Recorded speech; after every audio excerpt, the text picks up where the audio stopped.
Now understood that that meeting is going to resume at around 5 o'clock tonight, in just under 2 hours' time.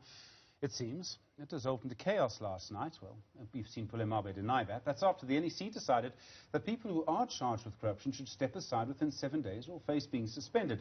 But before President Cyril Ramaphosa could make the formal announcement in public, it's understood the meeting, well, dissolved into chaos. There's that word again, with people who oppose this move speaking against it. Our political editor, Ngcobo, our senior political reporter, Ziyanda and Ngcobo, join me now. Spool, good afternoon. I'm going to start with you. I mean, this is a bizarre moment, right?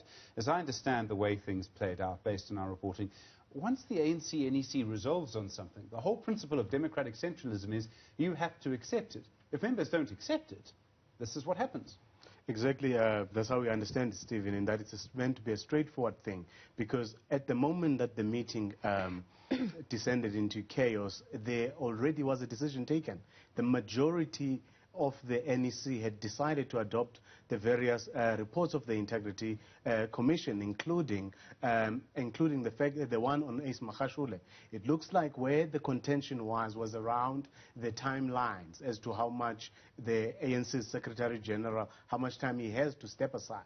Now, the fact that it collapsed at that moment, or forcing the officials to have a meeting on the side to deliberate on the issue, kind of tells you that I think for the Magashule and his backers, they had actually reached the end of the road, where they felt that if they give up at that very moment, then it means that all the power and all the influence they would have had actually pretty much wanes, knowing the centrality and the importance of the Secretary General's office.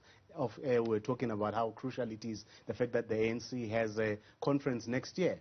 And as you would know, that all of the ANC structures, from the branches to the regions to the provinces, most of them are beyond their term. So they are not in good standing. So the job between now and 2021 is a huge one in terms of verifying the status of those branches, auditing the status of those branches. And it is often said, in fact, it is true, that if you do not have a Secretary General on your side, you pretty much will not win a conference. So a lot is at stake here. President Jacob Zuma could perhaps confirm that for us. I mean, okay, so the meeting resumes at 5 o'clock. They've had 23 hours to cool down. What happens now? 23 hours to cool down, but ultimately the elephant in the room, so to speak, still needs to be finalized.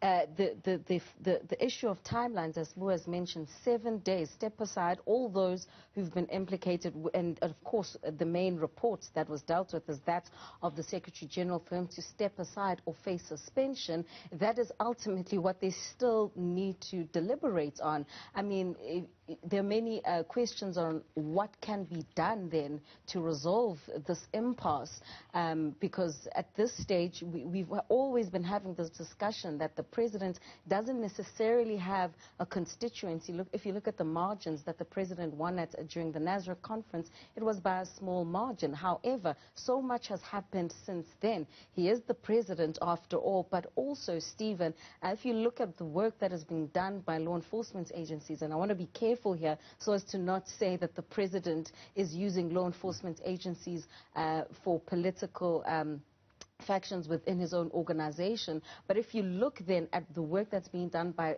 law enforcement agencies, a lot of the arrests that have come are linked to politicians in the African National Congress, which is why then the step-aside principle becomes so crucial in terms of actually having having explored the legal options, which we know the ANC has done, getting that legal opinion, so as to not actually prejudice those who may be charged, and while they actually face their case matters in the court. It was also very interesting just last week as well, former eThekwini Mayor Zandile Gumede as well finally got that indictment, because it was starting to look as though law enforcement agencies are targeting certain politicians in light of those internal factions. And so everything that is happening now within the organization, I think that's why then there were those reports that it descended into chaos, because there's also the personal interests of those who know that they may actually be up to be facing, charges or for some reason or the other. And so this step-aside principle, it starts at the NEC, but it will affect the provinces which, as was mentioned, have not had their conferences yet because of the COVID-19 pandemic. And so that will actually have an implication across the board. I mean, this was a virtual meeting. Gwede Mantashe is the chair. I imagine he enjoys the mute button and uses it. What would have happened? Doesn't look like it.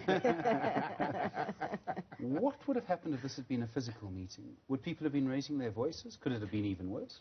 I think had it been a physical meeting, probably the ANC leadership would have been able to exert or to kind of control it. I mean, knowing how stern and how tough Mantashe can be, even in his role as Secretary General, he's someone who would have been able to do that. I guess this is some of the vagaries of virtual meetings, I must say. But I don't think that as the chairperson he knew that as the host, actually, he can mute everyone. But I think that the reality here, Stephen, is that, I mean, we can speculate about what would have happened, but as I say, I think this was a desperate moment, because in terms of, while Ziyanda makes the point about President Ramaphosa not having had a sizable constituency, but he had enough to win.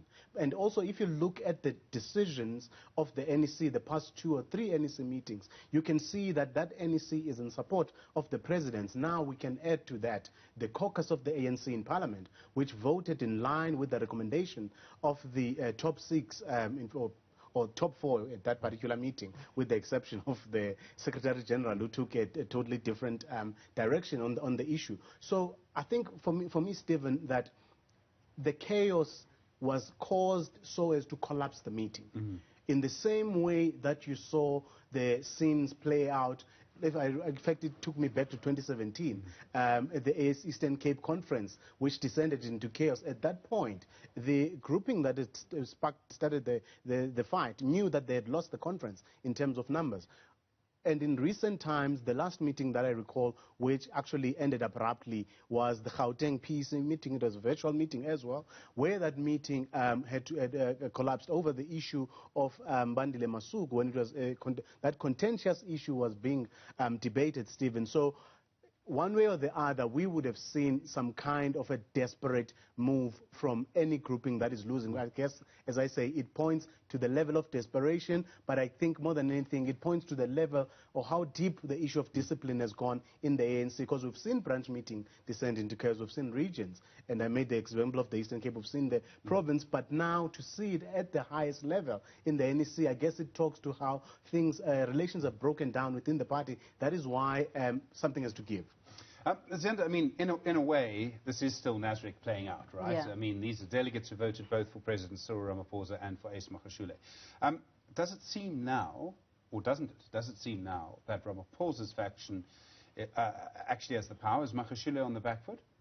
So it's a very interesting question that you ask, because some would argue that as the media, we're guilty of always viewing things through the Nasrec lens of CR and NDZ faction. And obviously factions are something that are constantly changing, and that it's not just 2, that there may be more than 1 faction within the organization. And I think what it ultimately boils down to is the interest of individuals within the ANC, and how your interests might actually align with my interests. I mean, we know that there's been a realignment of the so-called Premier League in the form of Deputy President David Mabuza, Paul Mashatile, the Treasurer, and Ace Magashule, the Secretary General, and they say to some extent Dr. Zweli Mkhize, and that ultimately I understand is because of what has been happening around. So it's not just in the ANC, but what's been happening around them. All these arrests that have been taking place, Stephen, have actually shaken many leaders within the African National Congress.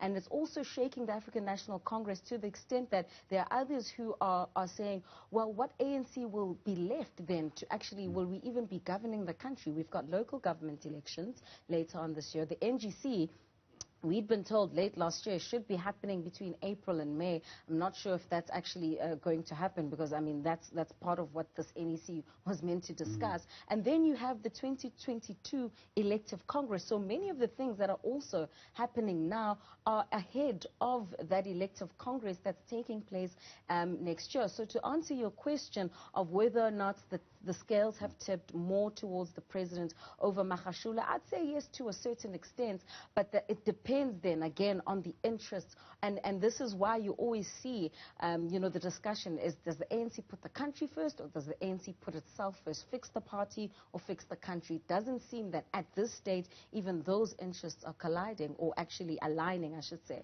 Ziyanda, Ngcobo, thanks very much indeed, really do appreciate it.